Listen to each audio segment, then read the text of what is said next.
సామాజిక ఇతివృత్తాల నేపథ్యంలో చిత్రాలను రూపొందించే దర్శకుడు పి సునీల్ కుమార్ రెడ్డి శ్రావ్య ఫిల్మ్స్ బ్యానర్పై సుభాష్ చక్రవర్తి రవడ సహనిర్మాతలుగా ట్రాన్స్జెండర్ వ్యక్తుల జీవితాల మీద తీసిన court room drama a legal battle గత నెల 19న దేశవ్యాప్తంగా విడుదలై అందరిచే మంచి ప్రశంసలు అందుకుని విజయవంతంగా 50 రోజులు పూర్తి చేసుకుంది. ఈ సందర్భంగా ప్రత్యేక వేడుకలు నిర్వహించారు చిత్ర బృందం.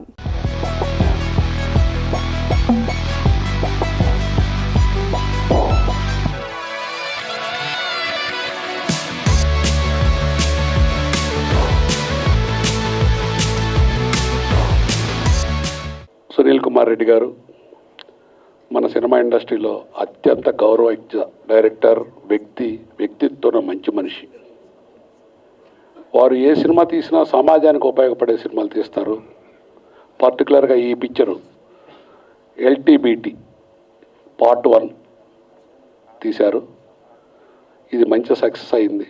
ఇందులో నటించిన ప్రతి ఒక్క నటులకి మన సినిమా తల్లి ఆశీర్వాదాలు ఉండాలని, వాళ్ళు ఉన్నంతకాలం చల్లగా పచ్చగా సంతోషంగా ఉండాలని, ముఖ్యంగా మన గవర్నమెంట్ తరఫున ఇటువంటి చిత్రానికి విచ్చేసిన మినిస్టర్ గారికి ప్రత్యేక కృతజ్ఞతలు. భారతీయ చలనచిత్ర చరిత్రలో చిరస్థాయిగా ఆయన నిలిచిపోతాడనడానికి ఈ సినిమాని టేకప్ చేసి సక్సెస్ చేయడం. ఈ జోనర్లో సినిమా రాలేదు. వచ్చిన ఏదైనా చిన్నగా ఉన్న క్యారెక్టర్స్ పెట్టారు కానీ ఫుల్ ఫ్లెడ్జెడ్గా ఇలా సినిమా రాలేదు.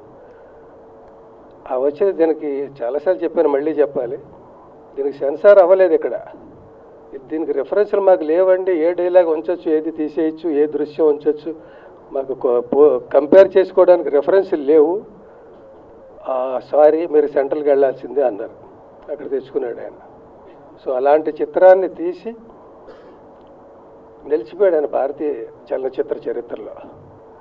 ఇంకా చచ్చినట్టు ఆయన ఎంతకంటే గొప్ప సినిమాలే తీయాలి, దారి లేదు. టాస్క్ పెరిగిపోయింది. మీకు రాజమౌళి గారికి తప్పదు. సో గొప్ప గొప్ప సినిమాలు తీయాలండి. అందులోకి మాకు ఇలాగే మంచి మంచి వేషాలు ఇవ్వాలి. మీరు ఈ వేషాలు ఇచ్చినంత వరకు ఇంకా ఎలా కొంటుకుంటున్నా ఏదైనా యాక్టివ్గానే ఉంటాం.